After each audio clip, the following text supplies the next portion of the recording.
Bueno, ya estamos en línea. Esperemos unos 5 minuticos a que el público vaya ingresando.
Bueno, buenas tardes, noches.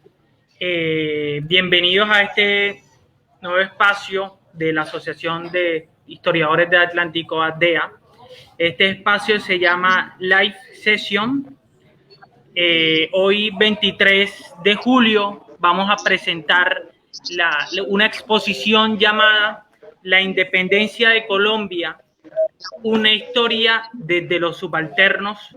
Tenemos en esta ocasión la presencia del historiador y candidato a doctor en historia de la Universidad Nacional de Colombia, CEU Bogotá, Juan Carlos García Lozano, quien es autor de un libro llamado Las luchas contrahegemónicas de las FARC, año 1998-2002, publicado en el año 2016 por la Universidad Nacional, y de igual manera es editor de un libro publicado por la editorial Universidad Nacional del año 2013 llamado Los subalternos en el bicentenario de la independencia de Colombia. La metodología de este espacio será sencilla. El ponente va a tener aproximadamente 30 minutos de exposición y al finalizar la charla tendremos la posibilidad de interlocutar realizando sus preguntas en la bandeja de comentarios y podríamos iniciar. De igual manera invitamos al público que se está conectando que pueda invitar, que pueda compartir, para que esta ponencia y este espacio llegue a muchas más personas. Sin más preámbulo, profe, el auditorio, podríamos decir, es suyo. Bueno, muchas gracias. ¿Sí me escuchan bien? Bien, en los 30 minutos que tengo, me gustaría plantear una lectura sobre la independencia de Colombia a partir de una propuesta de historia desde los subalternos. Mi nombre es Juan Carlos García Lozano. Mi formación es la ciencia política, pregrado en la Universidad Nacional, con maestría en análisis de problemas políticos de la Universidad Externado de Colombia. Y en la actualidad estoy en la parte final, en la redacción de lo que es la tesis doctoral en historia, a propósito de la referencia a Antonio Gramsci y el Risorgimento italiano. Vamos a empezar entonces la presentación agradeciendo nuevamente a cada uno, cada una que esté conectado a esta reflexión. Tengo una pregunta para iniciar y es la siguiente. Generalmente entendemos por independencia ¿qué? Me parece una pregunta clave en la formación de lo que no solamente es la historia de Colombia, sino también en la inquietud por ese proceso que justamente en estas fechas estamos conmemorando, 20 de julio, 7 de agosto, y en concreto la cuestión es en qué sentido la historia de la independencia es una historia patria, es una historia vertical, es una historia desde las élites, desde el ejercicio del poder, desde la dominación. ¿En qué sentido la historia de la independencia en Colombia tradicionalmente se ha leído desde arriba, desde la condición del gobierno, del gobernante? Pero ¿qué pasa cuando nos preguntamos por la condición de los que justamente tienen que obedecer, por aquellos que están siendo subalternos, por aquellos y aquellas que no gobiernan, sino que por el contrario son gobernados, dirigidos, dominados? Entonces la pregunta con respecto a la historia de la independencia pasa por preguntarnos si hay o no subalternos durante la independencia, advirtiendo que la independencia aquí está leída como un largo proceso social, político, económico, militar, diplomático, que tiene, en el caso de Colombia, su formación a finales del siglo XVII y que llega justamente a complementarse en lo que podemos llamar las guerras bolivarianas, las guerras de independencia. De este proceso vamos a hablar. Es un proceso de 30 a 40 años. No es solamente una fecha, no es solamente el 20 de julio, no es solamente el 7 de agosto, no es solamente una batalla o una serie de batallas, no es solamente el nombre de generales o de coroneles, es también un proceso social muy complejo porque implicaba un país en construcción.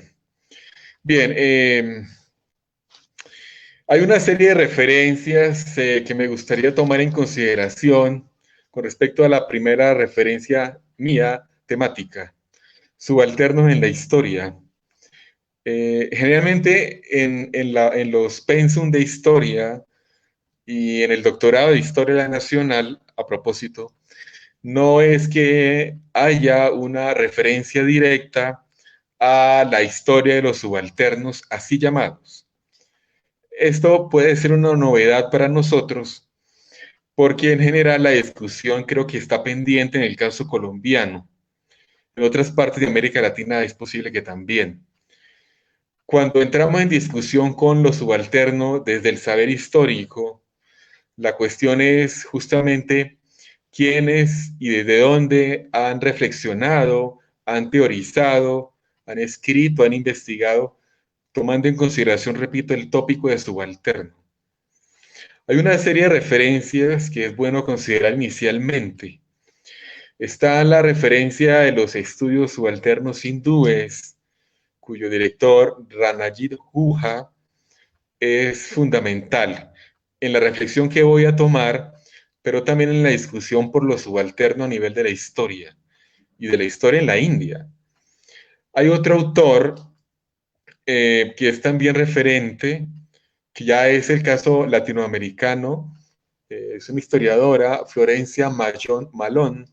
Florencia Malón es una historiadora chilena que está en la Universidad de Wisconsin-Madison, en Estados Unidos, y que también ha hecho alguna contribución al caso del subalterno en la historia, y en la historia de América Latina en el siglo XIX, así como Guha lo hizo para la India en el siglo XIX y también de cierta forma en el siglo XVIII.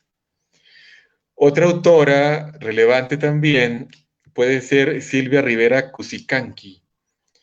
Esta autora es boliviana, es una mujer de extracción indígena, de formación indígena, y también tiene una posición con respecto a cómo leer lo subalterno. Cómo leer lo subalterno en el contexto del Estado boliviano. En el caso colombiano, voy a citar rápidamente al profesor Renan Vega, que creo que lo han leído. Él tiene, de todos los que voy a señalar, me parece que es el que más ha intentado y desplegado esa relación con respecto a pensar lo subalterno en la historia de Colombia. Otro autor relevante colombiano, historiador, es el profesor Mauricio Archila, quien justamente fue mi jurado en la presentación de mi proyecto doctoral en la Nacional. Mauricio se ha dedicado en los últimos 20, 30 años a pensar el tema de los movimientos sociales en la historia de Colombia. Y finalmente hay un historiador relevante, hace poco tuvo el título de doctor, se llama Orlando Villanueva Salcedo. Su reflexión tiene que ver con los subalternos y particularmente subalternos colombianos, y llama la atención sobre el guerrillero Guadalupe Salcedo Hunda. Orlando Villanueva explora esta relación.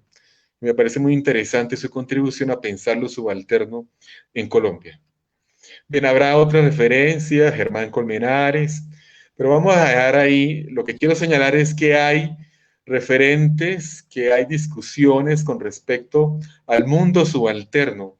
Así literalmente no hablen de lo subalterno, pero la formación social, el cuestionamiento a los sujetos, las prácticas políticas de estos sectores marginados, etcétera, dan pie para pensar que hay una reflexión previa a lo subalterno en la historia, en el caso colombiano.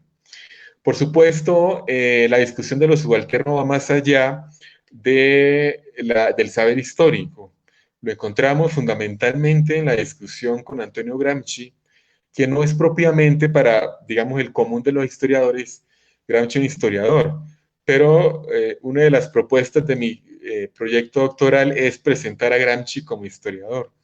Gramsci, el teórico, el filósofo, el político italiano del siglo XX, comienzos del siglo XX, ha planteado que en efecto existen los subalternos, grupos y clases subalternas en la historia. Esto ha tomado, de ahí ha tomado la Escuela de Estudios Subalternos hindúes, la reflexión de los subalternos. Guha y compañía han explorado esta relación a partir de la lectura con Gramsci. Solo primero, en términos de, oiga, hay un elemento discursivo analítico previo en el contexto de la historia, en general del saber de las ciencias sociales, con respecto a los subalternos. En el campo de la filosofía, de la teoría política, de la ciencia política, de la historia también. Un segundo punto que quiero tratar tiene que ver con los subalternos en la independencia. Si en efecto hemos dicho que el subalterno no es el que dirige, el que gobierna, sino que por el contrario es el gobernado, es el que es dirigido por otros, ¿qué queremos decir con subalternos en la independencia? De entrada estamos cuestionando la lectura tradicional de la historia patria, la historia que nos han enseñado desde la escuela, colegio, universidad. Me parece que es bueno considerar el cuestionamiento profundo a la historia patria, que en lo fundamental es una historia del poder, es una historia de las élites, es una historia desde arriba. Y la pregunta entonces con lo subalterno es cómo se cuestiona esa historia patria. Y en efecto, la historia de los subalternos, de los grupos y de las clases subalternas tiende a cuestionar la historia patria, la historia del poder. Todo esto viene de una exploración, ya lo decía, con Rajanajit Guha en la India y con otros, con respecto a cómo se ha pensado y cómo se ha escrito la historia, y en concreto la historia del poder, la historia patria. La historia entonces de los subalternos en la independencia tiene que hablar de aquellos que no gobernaron, de aquellos que eran objeto de poder. Y fundamentalmente estamos haciendo la exploración con respecto a el proceso de la independencia cuando hablamos de los ejércitos. Cuando hablamos de los ejércitos en la independencia, estamos en lo fundamental hablando de montoneras que van a ser organizadas para constituirse como ejércitos propios, ejércitos que van a derrotar a los ejércitos del Imperio Español. Entonces, me parece a mí que podemos asumir que la discusión por los subalternos pasa por la referencia al ejército bolivariano, para el caso colombiano, venezolano y ecuatoriano. La conformación del ejército bolivariano, ya les decía, tiene que ver con montoneras, con individuos, con masas realmente, que van a ser amoldadas a una estructura de poder. Estas masas, en lo fundamental, estaban integradas por mestizos, zambos, mulatos, esclavos, indígenas. Esos eran los componentes del ejército libertador. En lo fundamental, las mayorías de esos ejércitos estaban conformados por esa diversidad social y étnica. Eso me parece muy interesante no olvidarlo, entre otras porque cuando hablamos de independencia generalmente hablamos de un proceso sin guerra. Hemos pasado el 20 de julio y creo que hemos leído y escuchado, y particularmente hay una relación aquí con respecto al poder en términos de que la guerra parece que no existió. No sé si ustedes también están de acuerdo. Generalmente el 20 de julio en las discusiones, incluso el 7 de agosto, pareciera que el tema de la guerra, eso no está en cuestión en términos de que existió, de que en efecto se requirió conformar un ejército para derrotar a los españoles, porque de otra manera no se iban a ir de estas tierras. Eso lo tenía muy claro Simón Bolívar. Entonces, para dejar ya este segundo punto listo, tengo que decir que en efecto, si nosotros vamos a hacer una pesquisa por los subalternos, tendremos que explorar los subalternos en la conformación del ejército libertador. Ese ejército libertador que, por supuesto, tenía una conformación muy compleja. Incluso algunos han llamado a que el ejército era una suerte de ejército democrático en ese sentido, porque estaba conformado no por las élites, sino por los grupos subalternos de entonces. Un tercer elemento en la presentación mía tiene que ver con referencias literarias con respecto a esto que estoy diciendo. Otros, no solamente en el campo de la historia, sino en el campo también de la literatura, de la estética, han leído la independencia y la historia de Colombia a partir de grupos sociales específicos, de subalternos, hombres o mujeres. Es el caso, a mí me parece, que es necesario considerar, a propósito de la discusión con Simón Bolívar y su vínculo con los subalternos, la referencia que tiene Gabriel García Márquez en El general en su laberinto, y también un texto de Álvaro Mutis que se llama El último rostro. Esas dos referencias de dos novelistas, de dos escritores colombianos ya fallecidos, me parece interesante para considerar en qué sentido estos autores han planteado en el campo de las letras una dimensión que queremos también explorar en el campo de la historia. Y es que las lecturas y las investigaciones que ellos han hecho, particularmente Gabriel García Márquez, incluso diría que también hay que citar acá a Enrique Santos Molano, ellos han planteado que en efecto ese mundo en el cual se movía, por ejemplo, Simón Bolívar, era un mundo donde en efecto habían subalternos. Habían peones, habían soldados, pero también hay un mundo que se está creando, hay un mundo que está emergiendo y un mundo que a su manera Simón Bolívar también está reconociendo. Me parece muy interesante, por lo menos García Márquez, que plantea en ese escrito, en ese libro de 1989, El general en su laberinto, que sería bueno que lo leyeran, todos, todas, si no lo han leído. García Márquez plantea cómo podemos advertir un Simón Bolívar popular. No es un Simón Bolívar atado a las élites, es un Simón Bolívar derrotado, es un Bolívar subalterno que entiende que las dimensiones del poder social, económico y político en Colombia no daban para un cambio social, no daban para la transformación de lo que él quería, para la unidad de estas tierras, para la conformación de ese país llamado Colombia. Entonces García Márquez se plantea presentarnos ese Bolívar derrotado subalterno, porque en últimas también habría que plantear que cuando se levanta en armas Simón Bolívar es un subalterno de la corona española, y ese subalterno va a conformar un ejército. En efecto, también hay que verlo así. Bolívar había sido formado en la academia militar, no había pasado por las universidades ni por los colegios mayores.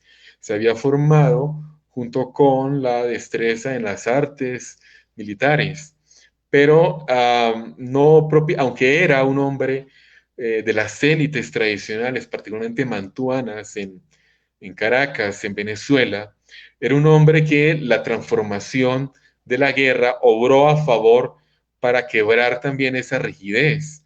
Simón Bolívar tuvo que asumir la guerra en un plano catastrófico en Venezuela, en una guerra de razas.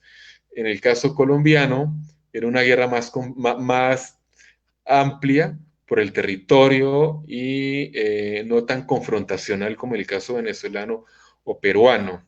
Así que para terminar, me gustaría que pudiéramos pensar hasta dónde podemos leer también a Simón Bolívar como una figura que busca justamente la condición de dejar de ser subalterno, de una transformación social también con los grupos sociales subalternos, en los que él no había nacido, en los que él no se había formado, pero que en la guerra, justamente en ese proceso bélico de 20 años, hace que haya una transformación en él, justamente así como a su manera podemos considerar la dimensión propia de los revolucionarios del siglo XIX en Europa, que propiamente no han nacido en clases subalternas o populares, sino que han nacido en clases dinásticas, en clases burguesas o aristocráticas, y en algún momento se transforman en términos psicológicos, en términos sociales, en términos de su sentido común, en términos de su formación política.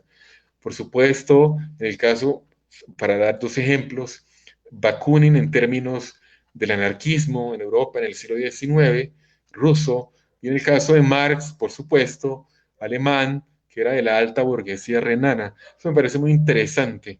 Bolívar también vive esa transformación y a su manera yo veo que Gabriel García Márquez en lo fundamental lo plantea. Es un Bolívar popular, es un Bolívar que está interesado en los grupos y clases subalternas.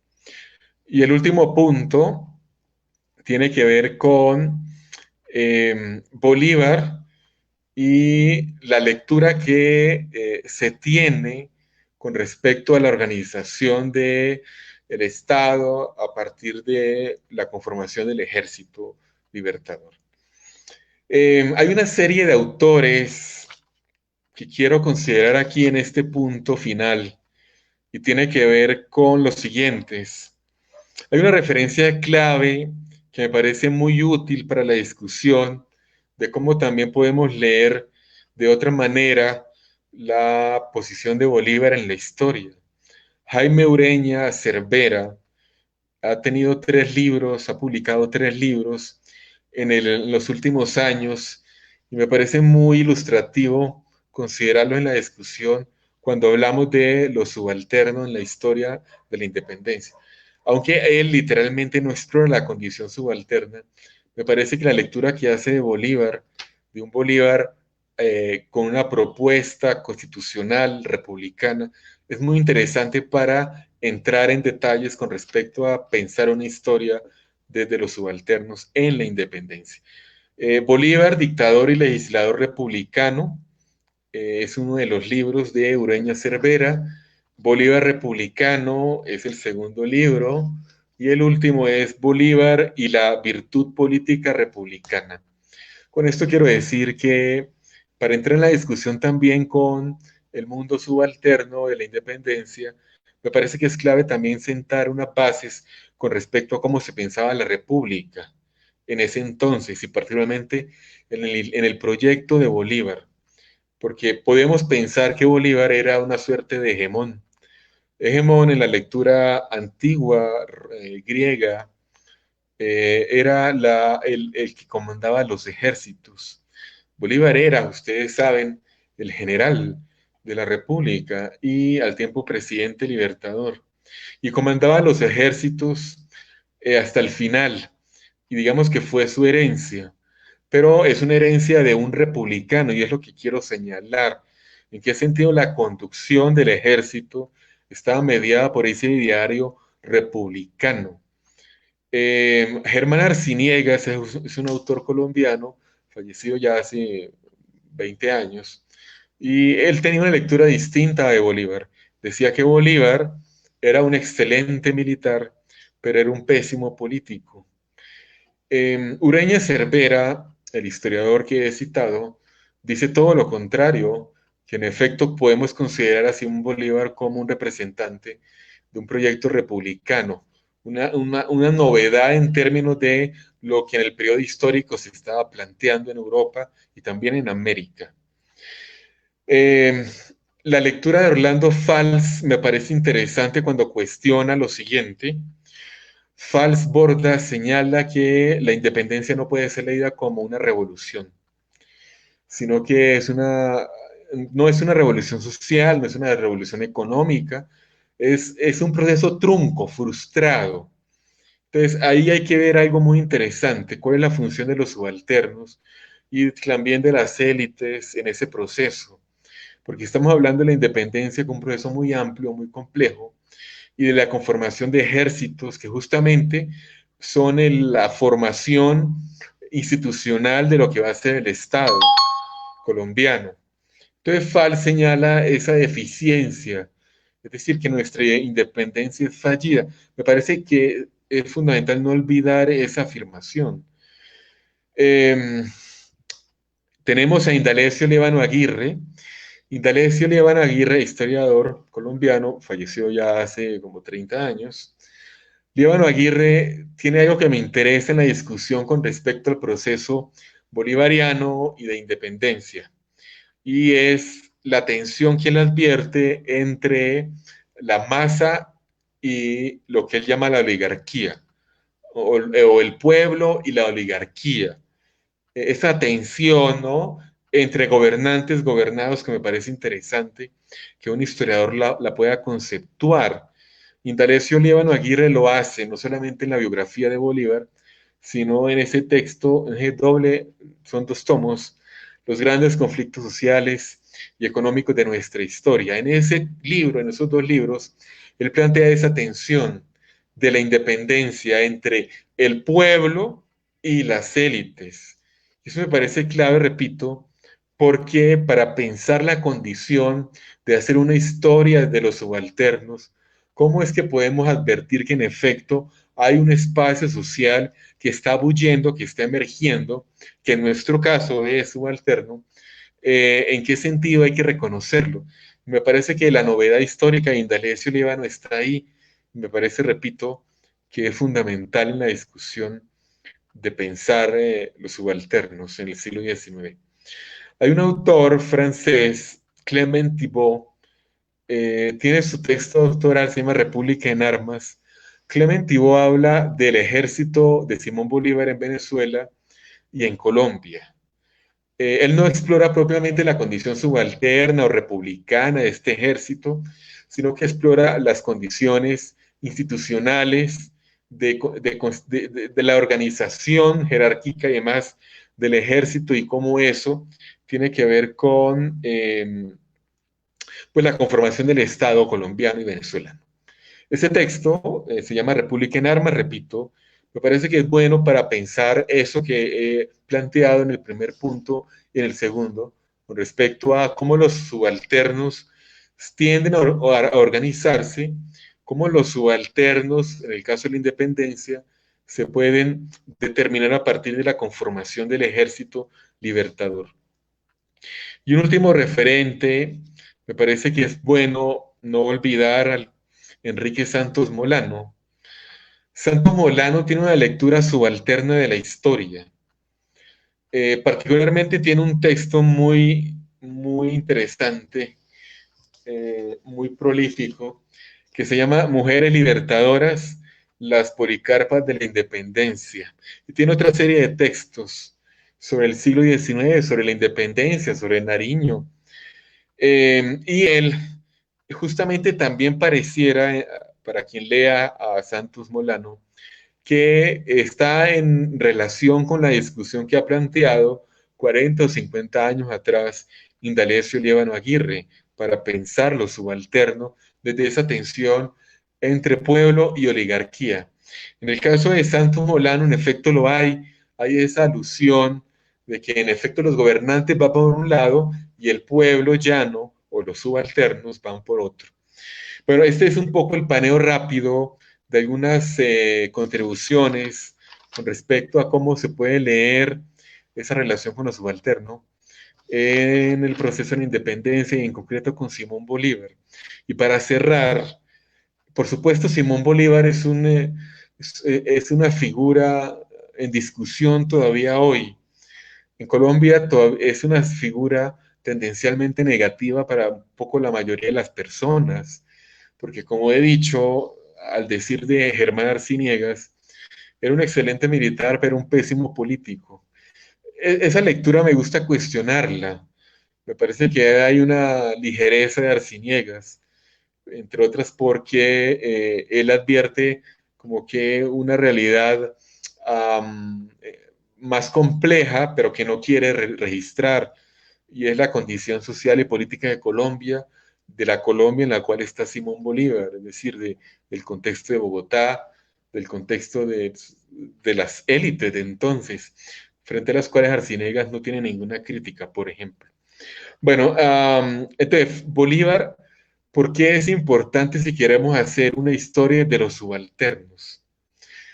Por una pregunta que también creo que ustedes pueden plantearla, y es en qué sentido los subalternos tienen que aprender a dirigir, porque pareciera que los subalternos no nacen dirigentes, ¿sí? Es decir, parece que aprender el arte de la política, de la dirección, en contextos históricos determinados, si hablamos de subalternos, esto cuesta mucho tiempo. Los subalternos, la formación de los subalternos es una formación que está inscrita en ejercicios de relaciones de fuerzas permanentes, en contextos desiguales, en luchas inmediatas. Lo vemos con respecto a los líderes y las líderes en Colombia y el asesinato de ellas, de ellos. Los subalternos, ¿cómo aprenden a dirigir en la historia? Es decir, ¿cómo aprenden a ser autónomos? El contexto de la independencia me parece que puede ser un bonito elemento de exploración por el contexto bélico, pero también de conformación de un Estado y de un Estado ampliado, porque eran 3 grandes territorios. Entonces, los subalternos en la independencia, ¿por qué requerían o no a Simón Bolívar? Bueno, tengo que detenerme aquí un par de minutos. Ustedes saben que estamos en una sociedad donde hay esclavitud, donde hay siervos, servidumbre, de manera que la inmensa mayoría de la población no es ciudadana, no es autónoma, no tiene mayor ilustración en términos de formación. Es decir, estamos hablando de un contexto de más del 95% de iletrados hacia 1819, para hablar de la época del puente de Boyacá. Estamos hablando de una sociedad fracturada, empobrecida con la guerra. De manera que la pregunta con respecto a los subalternos es sí, existen, pero ¿en qué sentido no pueden dirigir? Y no pueden dirigir por la condición histórica que tienen. Y, entre otras, porque, repito, la mayoría no son ciudadanos, no son autónomos, en sus desarrollos de signos y demás. Entonces, el siglo XIX es un siglo donde se está poco a poco conformando eso que llamamos grupos y clases subalternas. Y en el caso colombiano nos cuesta mucho, mucho en términos de explorar y determinar que sí hay procesos de autonomía. Es en el siglo XX donde ustedes encuentran un despliegue de un proyecto de autonomía de grupos y clases subalternas. Y particularmente en la época de los años 20, hace un siglo. Es todo el siglo XX, pero particularmente la década de los 20 tiene la emergencia de subalternos. Subalternos que se organizan como partidos, como sindicatos, como movimientos. Eso me parece clave no olvidarlo. Pero si pasamos un siglo atrás, en la época de Simón Bolívar, eso apenas está ahí más bien como promesa, no hay una realidad. Sin embargo, podemos explorarlo en el Ejército Libertador. Y es un poco mi inquietud con respecto a pensar la independencia. Pensar la independencia en esta lectura que he propuesto es pensar lo subalterno. Y en ese sentido es pensar un proceso muy largo de cómo hemos ido poco a poco cobrando autonomía individual y colectiva, en lo social, en lo político y en lo económico. Particularmente el caso colombiano es muy complejo, repito, porque es un país que sus desarrollos son muy lentos y tardíos.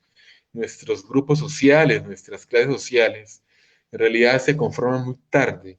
Todavía hoy, yo creo que estamos en el proceso de conformación tardía de esos grupos, de esas clases sociales subalternas. Y creo que de cierta forma lo vimos en noviembre y diciembre pasado con las marchas y movilizaciones y todo lo que antecede en la última década en el caso colombiano. Así que dejo aquí la presentación. Muchas gracias por haberme escuchado. Agradezco de antemano las preguntas, comentarios, sugerencias, críticas que tengan. Gracias. Bueno, al público que ahora mismo nos escucha, les planteamos que pueden ir realizando sus preguntas en la bandeja de comentarios. No obstante, me van a hacer la primera mientras el público va realizando las suyas y teniendo en cuenta que cuando hablamos de historia de los subalternos dista un poco de la concepción de historia desde abajo, planteado desde la historiografía inglesa, y teniendo en cuenta que la subalternidad como concepto está proyectada desde la reacción y usted mismo lo acaba de plantear, que no tiene esa crítica de direccionamiento y podríamos decir que ni de mando. La subalternidad está ubicada en la periferia, pero aquí me suscita una pregunta, y es que si planteamos desde la perspectiva subalterna, ¿cuál podría ser el elemento que motivó el ejercicio o la construcción del ejército revolucionario hacia una independencia, hacia ese proceso? ¿Cuál fue el motivo o el detonante que promovió la reacción de los subalternos en organización como ejército hacia una disputa que fue dirigida principalmente a la corona? Y en ese mismo orden de ideas, hacia, bueno, el contexto hegemónico también, cómo se ubicaba. Porque si hablamos de subalternidad, obligatoriamente tenemos que hablar también de hegemonía, desde una perspectiva también postcolonial. Entonces, bueno, ahí mis preguntas. Voy a responder una vez, Jesús, ¿sí? Viene muy interesante. Sí, yo no me detuve, no dije nada de la historia desde abajo, por cuestiones de tiempo, pero lo has planteado bien en términos de una historia de grupos y clases subalternas, dista de ser una historia desde abajo.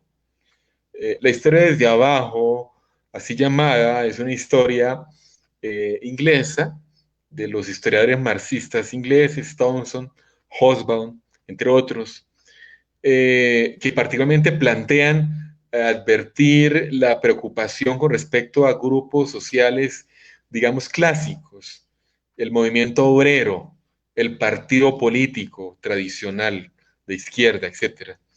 Esos son elementos de exploración de la historia desde abajo. Por supuesto, ahí incluimos lo popular, el folclore, hay otros elementos con respecto al mundo popular y subalterno. Pero propiamente la historia desde abajo no focaliza su atención en grupos y clases subalternas.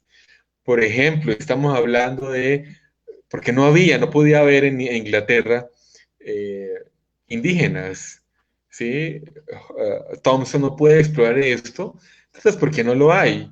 Y tampoco en Europa. En el caso latinoamericano sí lo tenemos. El tema de lo indígena, el tema de las negritudes, el tema de los amos, de los mulatos, de los mestizos, no solamente el tema del blanco. Entonces, esa realidad histórica, geográfica en América Latina, de entrada es una dimensión distinta frente a la lectura de la historia desde abajo. Pero también en la India se exploró esto, por eso afirmaba que la Escuela de Estudios Subalternos Hindúes, pues tiene una lectura subalterna, porque ahí también está la conformación de lo indígena, de lo nativo. Bien, lo segundo es que has dicho que lo subalterno, ¿en qué sentido tiene o no dirección? Bueno, yo dije dos cosas en realidad. Si hacemos la exploración muy rápida, ya al final, como la hice, de pensar 200 años y ese proceso de cómo los subalternos van aprendiendo poco a poco y muy tardíamente a ser autónomos, a gobernarse y a plantear dirigir. Había dicho que en el proceso de la independencia, que digamos es desde la rebelión de los comuneros hasta la muerte de Bolívar, son que 40 años. En esos 40 años, los procesos de autonomía de los subalternos en realidad son muy precarios y podemos focalizarlos y focalizar la atención también en la conformación del ejército libertador, porque justamente las masas son las que conforman el ejército. Eso es lo primero. Lo segundo, como el proceso colombiano es tan tardío, tan lento, la formación social y económica de este país, pues es marginal porque es un país que se abre muy tarde al mundo, es un país donde, digamos, el capitalismo es un capitalismo muy dependiente de las potencias extranjeras, no es propiamente un mercado interno el que tenemos en el siglo XIX, etcétera, etcétera. Todos estos elementos hacen que el aprendizaje de los subalternos tome muchas décadas o tal vez siglos. Pero había dicho que hacia 1920, y esa década es muy importante, por favor. En esa época lo que tenemos es que ya en efecto los subalternos plantean la dirección, la organización. Los subalternos forman partido, el Partido Socialista, por ejemplo. Después viene el Partido Comunista, los sindicatos, los movimientos de obreros, de trabajadores, del río Magdalena, desde el centro hasta la costa. Todo eso está en la década del 20, fin del 10, comienzos del 20, incluso hasta los 30. Entonces, los subalternos poco a poco aprenden, les cuesta mucho, entre otras porque es que están dominados, están subalternos por algo, porque en efecto son dirigidos por otros, por otras, por estructuras, por partidos, por movimientos, por la iglesia, etcétera, etcétera. Ahora, no es que un subalterno no pueda dirigir, por supuesto, va a aprender a dirigir. La pregunta es, ¿quién le puede enseñar eso? Entonces, un poco la lectura con ustedes es, vea, yo advierto que el ejército libertador es un elemento que pudo haberle enseñado a los subalternos a dirigir, porque los distintos grados que tenía el ejército eran grados a partir, ganados en campaña, en combate, y eran grados no a partir del origen, del apellido, de la familiaridad con fulano, sino que era justamente por mérito propio. Y eso es muy importante cuando hablamos de cómo un subalterno aprende a dirigir. De esos ejércitos sale un general con el tiempo, el general José María Melo. José María Melo es general que va en algún momento a tomar el poder en Colombia eh, hacia el 1854, cuando los artesanos articulan una forma particular de gobierno desde Bogotá. Entonces, el golpe de Melo, el golpe de los artesanos con el general Melo, tiene esa reminiscencia del Ejército Libertador.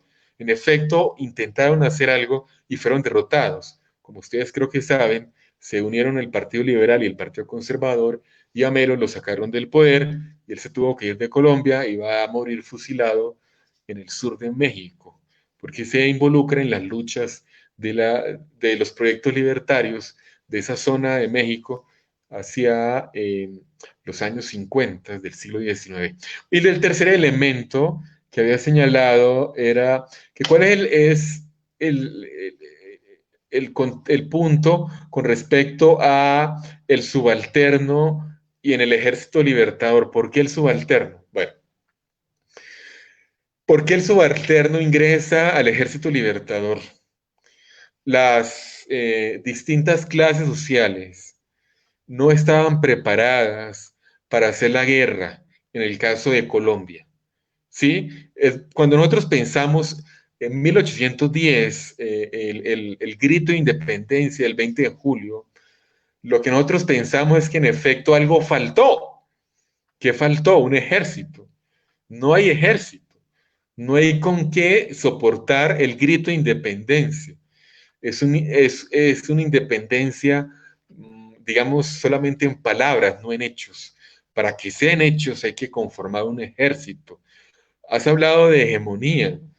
Aquí cuando justamente estoy hablando del hegemón que era Simón Bolívar, el que comanda los ejércitos. Estoy también señalando que en los ejércitos se involucran aquellos que buscaban un ascenso social, porque buena parte, estamos hablando de una sociedad estratificada, la sociedad colonial era una sociedad muy rígida, elitista, quien estudiaba en los colegios mayores, pues tenía que tener sangre blanca, no podía tener sangre negra, ni indígena, ni nada de esas cosas, simplemente para advertir ese tema. ¿Cómo es que podía haber un ascenso social a partir de la educación? No, no podía haber. Eran familias tradicionales las que se educaban. Entonces, en el caso del ejército, el ejército representaba un ascenso. Eso poco a poco se fue aprendiendo por parte de esas masas que fueron sumándose al ejército. Ahora, no estamos hablando de un ejército como el de Napoleón Bonaparte en Francia. No estamos hablando de 200.000 hombres. En la batalla de Boyacá dicen algunos que eran 2.800, otros que eran 3.000, 2.000 algo. Las cifras no son exactas. Igual en la batalla de Ayacucho, en el Alto Perú, se habla de 6.000. Hay 2.000 colombianos y el resto son latinoamericanos. Entonces, son ejércitos en realidad precarios comparados con los ejércitos europeos, pero el hecho que lo hicieran y que en efecto triunfaran es sintomático de algo. Es decir, el despertar de ellos, de los subalternos, en términos del ascenso y de la dirección, me parece que es bueno ponerlo en consideración en un estudio con respecto a la historia de este tiempo. Y lo último que quiero señalar, las élites tradicionalmente en Colombia no combaten. Eso creo que hay que recordarlo a veces cuando hablamos de la guerra en Colombia. Las élites colombianas, los grupos tradicionales de poder, nunca van a la guerra en Colombia. Son élites y grupos oligárquicos que se resisten a empuñar las armas para defender el orden donde ellos están y a sus privilegios. Eso me parece que queda claro en una exposición con respecto a la historia de Colombia en los últimos 200 años. Los que han sido carne de cañón en las guerras colombianas en 2 siglos son justamente grupos y clases subalternos, es decir, subalternos de todos los estilos, De hecho, todavía hoy ustedes lo pueden probar determinando quiénes conforman, por ejemplo, los que están pagando el servicio militar obligatorio.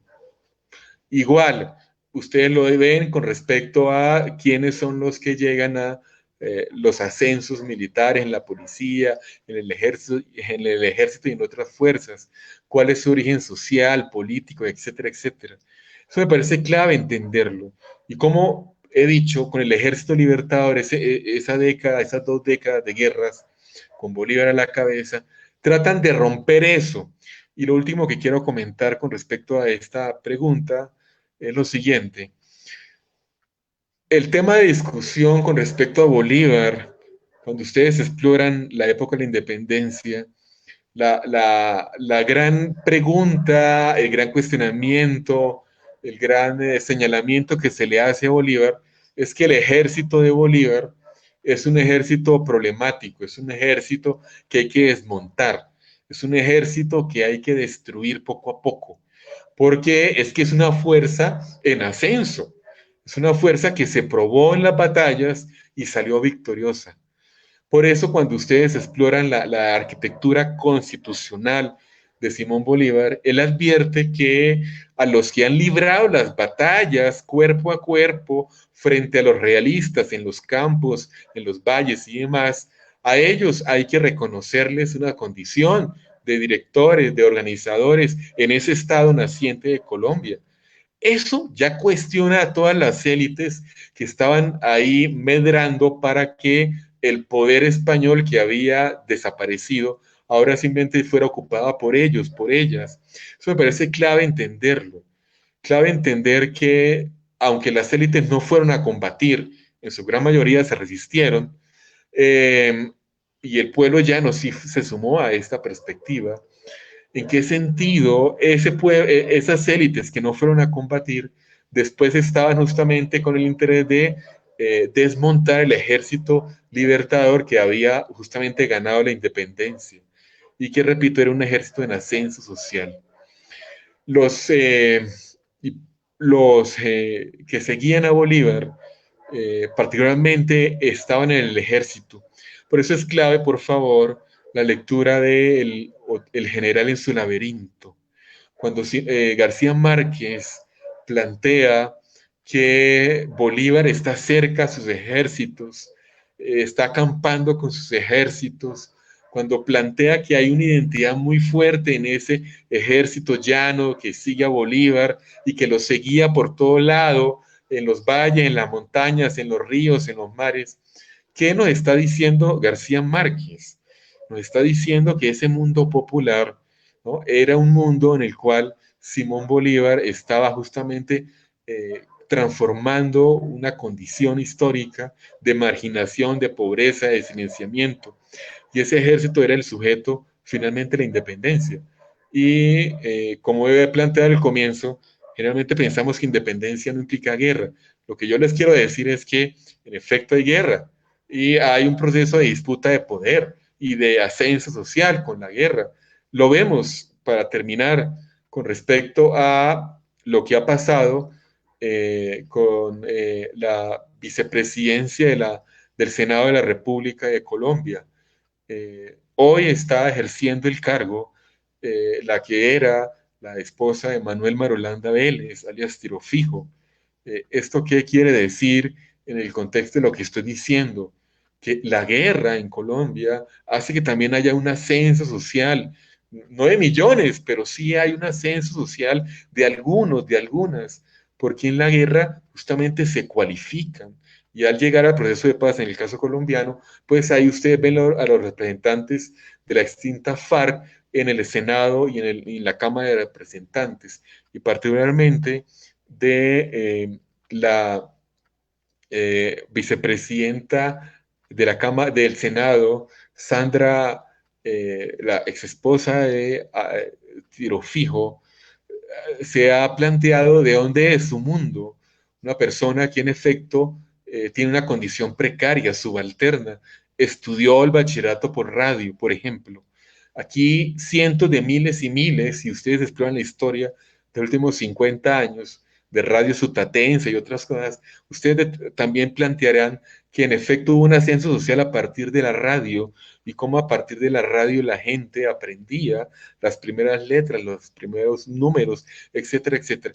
Pues la señora Sandra, se me va el nombre, el apellido, lo lamento, la actual vicepresidenta del Senado de la República de Colombia, aprendió también así.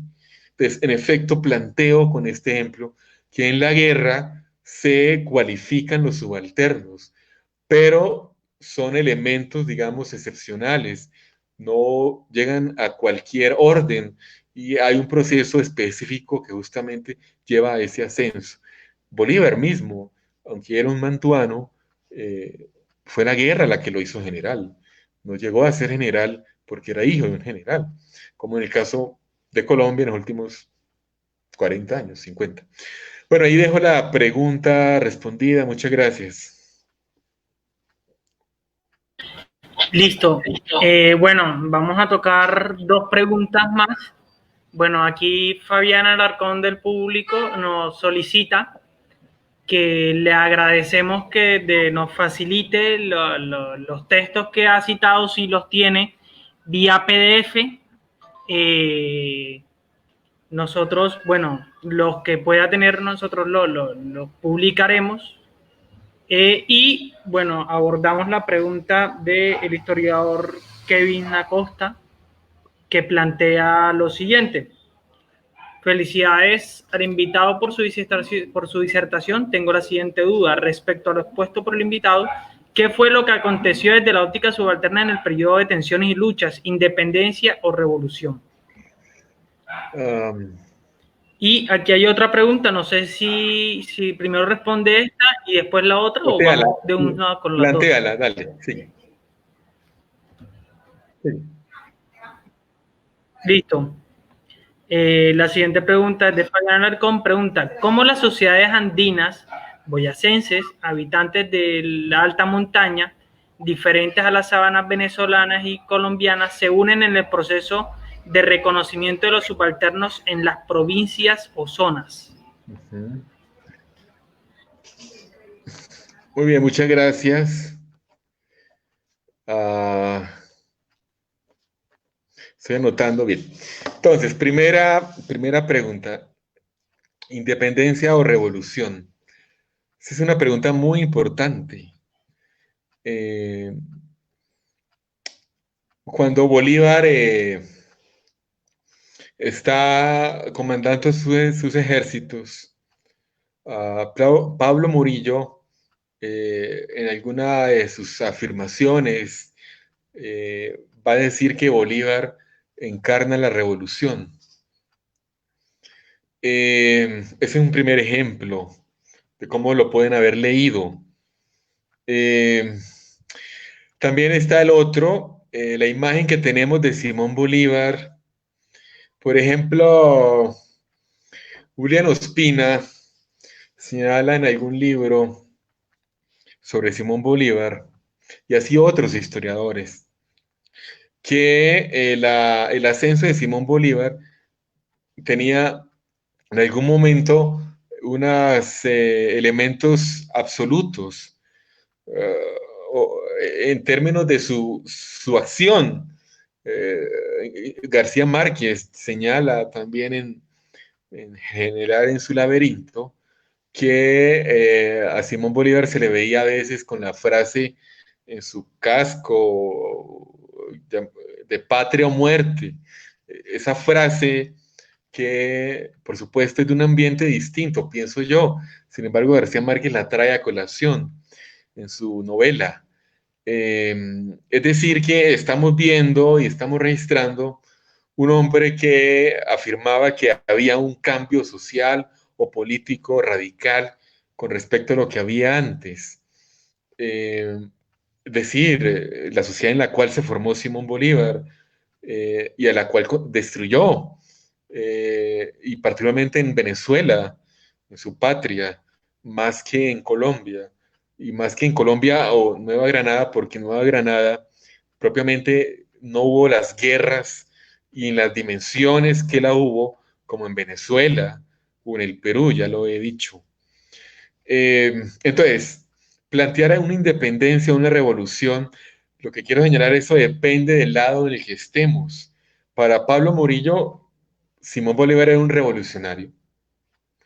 Ah, pero si de pronto decimos, Simón Bolívar en la última parte de su vida decía, y esto es una revolución, lo que hice fue una revolución, la independencia fue una revolución.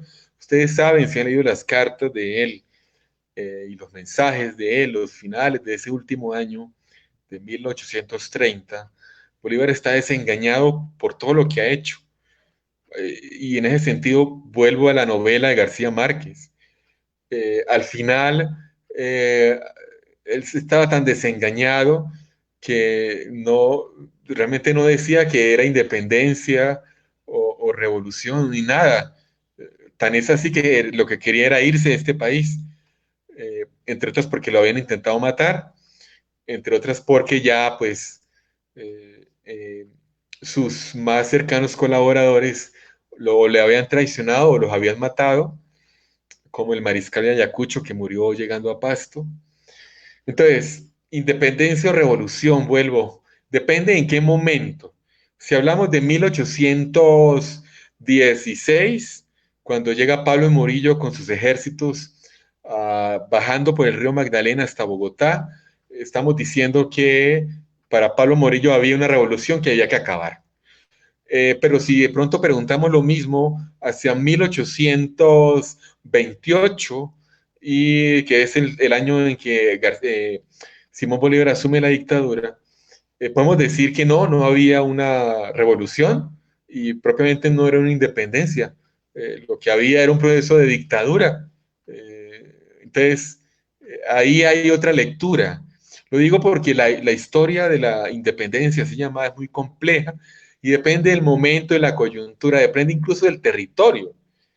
Cartagena era una sociedad liberal comparada con Bogotá, hacia 1810.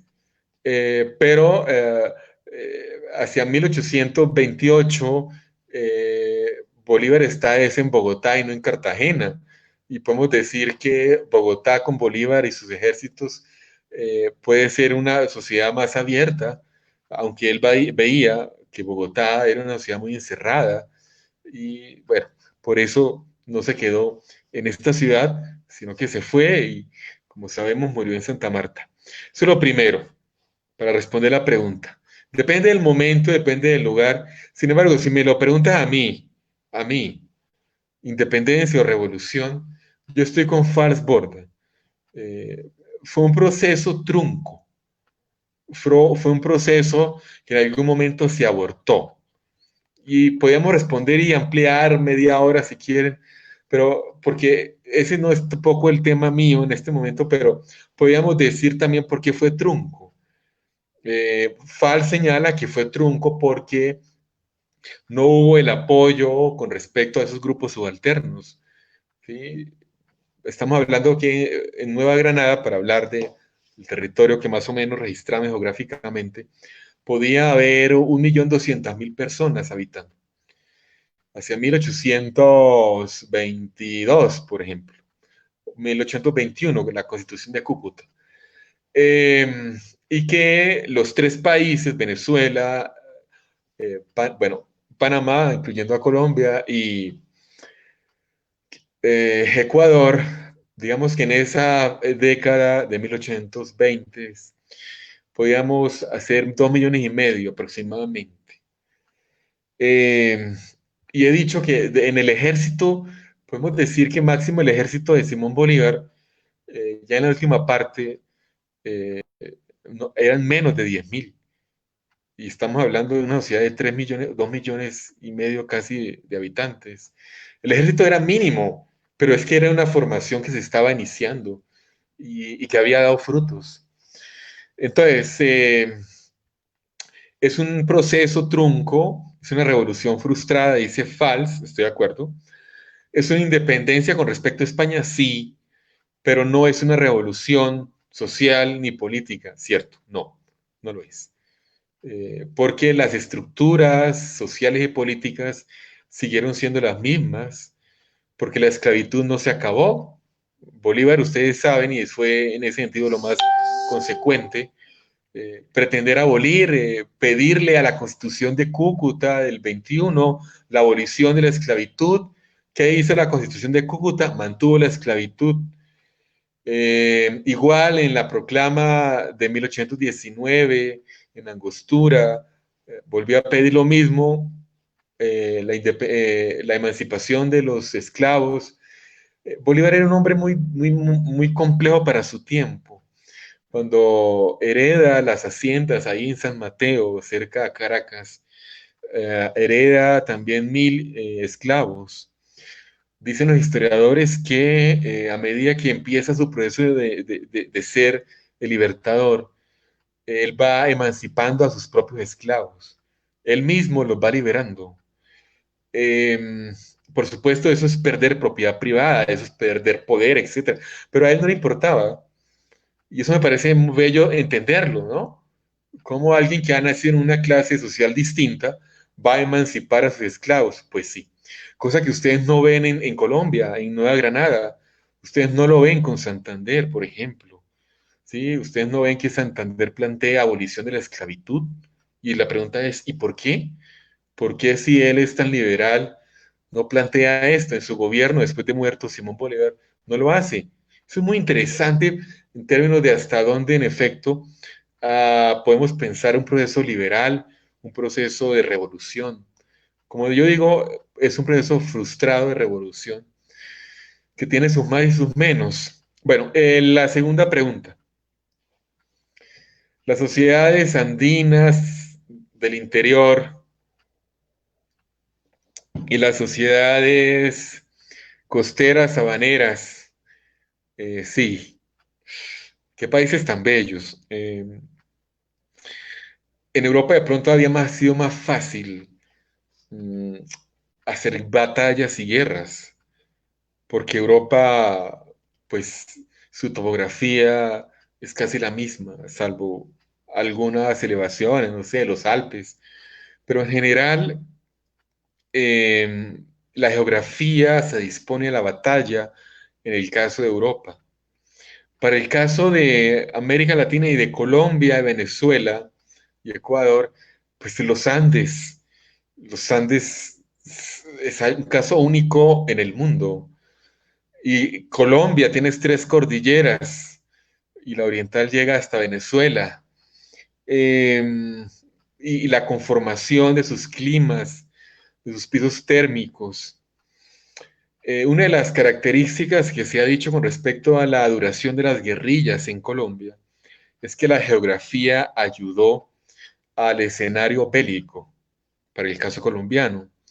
No sé, el historiador Arturo Alape lo plantea en sus libros. Colombia y Venezuela tienen esa topografía fracturada, elevada y andina, plana, bueno, ríos caudalosos, y aún así se hizo la independencia en estas tierras. Eh, Has planteado la pregunta con respecto a la unidad eh, de cómo atravesar esto con ejércitos y con ejércitos que no estaban preparados, que se tenían que ir haciendo en el camino, que no tenían los implementos, la vestimenta, las armas, etcétera, etcétera. Si uno se pone a explorar esto paso a paso, la ruta libertadora para el caso colombiano, de cómo llegan eh, atravesando el páramo de Pisba hasta la batalla del pantano de Vargas, esta travesía tiene todos los pisos térmicos. Esta travesía es tremenda, tanta que se fueron muriendo en el camino, entre otras por la falta de alimentación, el frío, las enfermedades que tenían y que no podían curar, etcétera, etcétera. Así que pese a esa topografía tan compleja, llegaron, asumieron la batalla y ganaron en el pantano de Vargas.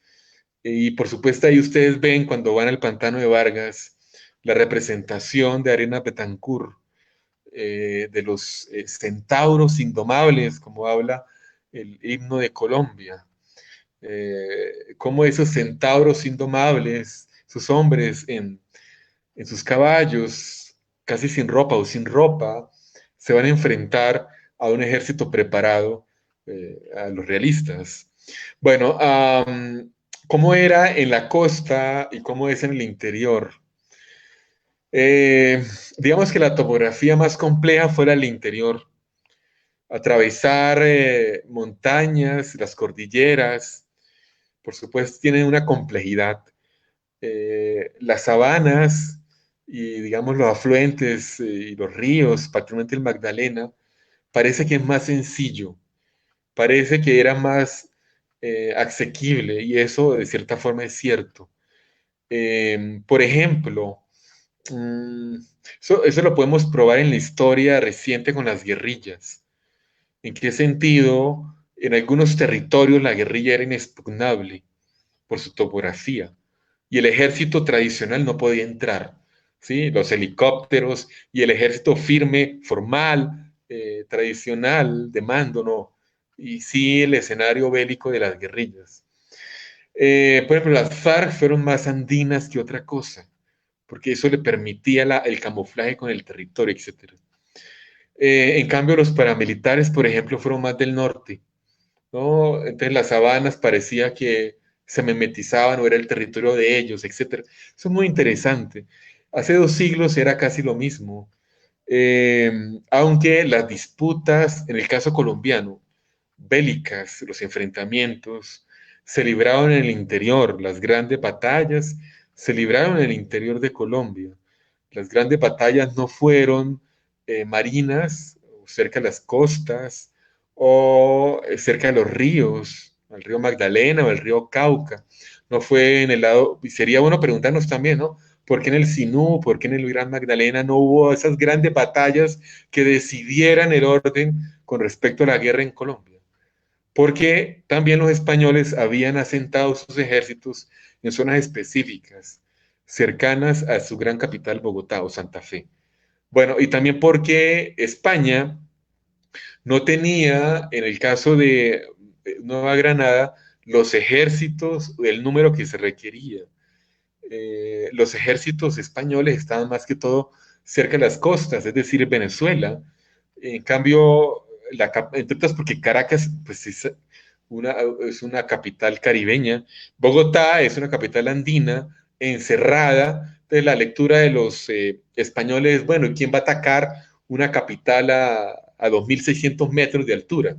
Bueno, y para terminar, ustedes saben que la batalla de Boyacá del 7 de agosto hace que la noticia eh, le llegue aquí a los gobernantes realistas, a Santa Fe o a Bogotá, donde me encuentro, y lo que ellos hacen es irse. Es decir, la noticia de que Simón Bolívar y su ejército libertador ganó en el puente de Boyacá hace que los realistas y sus ejércitos se vayan de Santa Fe, huyan. En ningún momento hay una puesta en escena de vamos a enfrentar a Bolívar cerca a Bogotá o a Santa Fe. Eso me parece muy interesante también. Por eso reafirmo el que las grandes batallas en realidad no las vivimos en estas partes de América Latina, sino en Venezuela y en Perú, porque había una conformación de clases muy fuerte allá. En cambio aquí, la lectura que se hacía era una lectura más distante con respecto al cambio, con respecto a la institución. Y como he dicho, ni siquiera los españoles defendieron su capital. Eh, bueno, no sé, creo que hay alguna otra pregunta, comentario, sugerencia. Gracias. Sí, Juan Carlos, hay una última pregunta ya para terminar rápidamente. Bueno, es una interesante pregunta de Stephanie Flores, la voy a colocar en pantalla, bastante larga. Cordial saludo entonces, ¿cómo enmarcar los estudios tendientes a mostrar las iniciativas de Pardos, la reacción de los indígenas, de individuos del común, su participación de la formación de juntas y las otras formas de partido que no tenían que ver específicamente con pertenecer al ejército, Si esto no cabe dentro de la historia desde abajo ni de la subalternidad, sería historia de la participación popular, tendría alguna base teórica o predominarían los casos particulares. Tú me dices si ya puedo quitar la pregunta de la pantalla. Sí, pues. Bueno, Listo, entonces con esa pregunta cerramos. bien, bien, he dicho que la inmensa mayoría de la población colombiana, pues podemos decir que era subalterna. Es decir, no estaba en los cargos de la administración colonial, no se beneficiaba de ella. Y, entre otras, he señalado el analfabetismo increíble que teníamos en el proceso justamente de las guerras de independencia. El ejército fue una institución en el contexto de la independencia. Fue, si ustedes quieren, un sujeto político activo, decisivo en la conformación de lo que era o fue creándose como Colombia. Es decir, que en efecto la guerra fue necesaria. Esa frase puede molestar a muchos, ¿sí? Uy, pero no, pero ¿cómo? La guerra fue necesaria, no solamente para que los españoles se fueran de Colombia y de esta parte de América Latina, sino también porque fue la forma de ascenso social más proclive que tenían masas de mulatos, zambos, negros y demás. Ahora, fue un sujeto eficiente, activo, y por eso la amenaza. En otros órdenes también hubo subalternos. ¿Sí? Has dicho el tema de las juntas, ¿sí? El tema de los indígenas, de los pardos, etcétera, de las mujeres en independencia también. Grupos subalternos habían. Sí, yo me he focalizado en el ejército, pero en efecto los hay. Grupos subalternos que, por ejemplo, publican periódicos. ¿Sí? Entonces la prensa que plantea, ¿no?, una lectura de lo popular o de lo criollo, de lo colombiano naciente, frente a una lectura que no había, porque es que la prensa empieza a emerger, como creo que han estudiado, en ese periodo de manera muy prolífica con la independencia, porque es que la gente quiere conocer y leer qué está pasando. Bueno, eso es lo primero. Lo segundo, ¿qué otras formas de participación de los subalternos hubo? Has dicho el tema de las juntas. En efecto, las juntas tuvo elementos de conformación de subalternos. Si por subalternos entendemos aquí aquellos que no dirigían la sociedad colonial.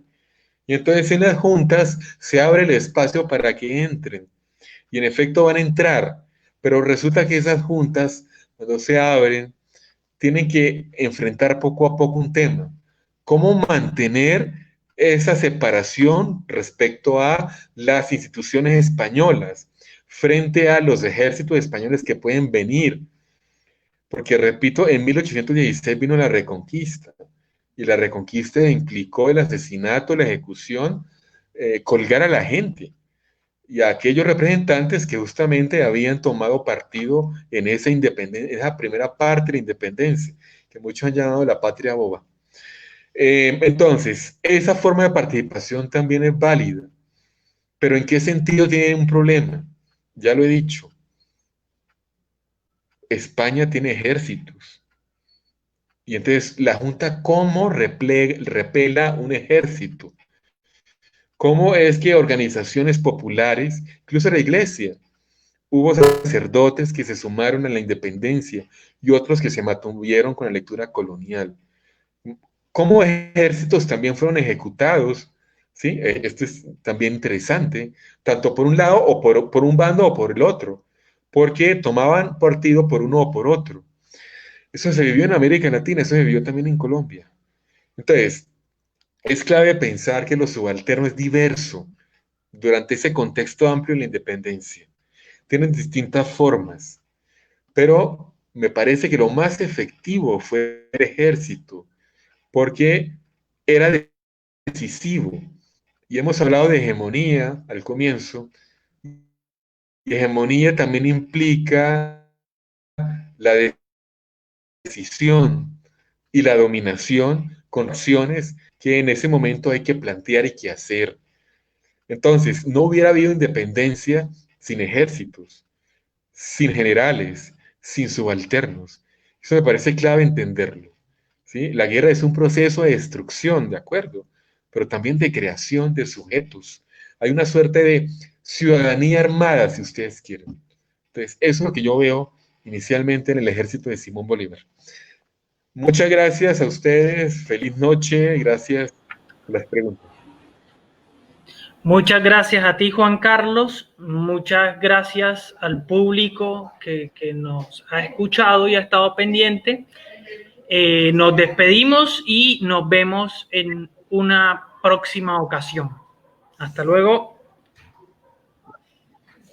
Muchas gracias. Gracias. Gracias a ti, Juan Carlos.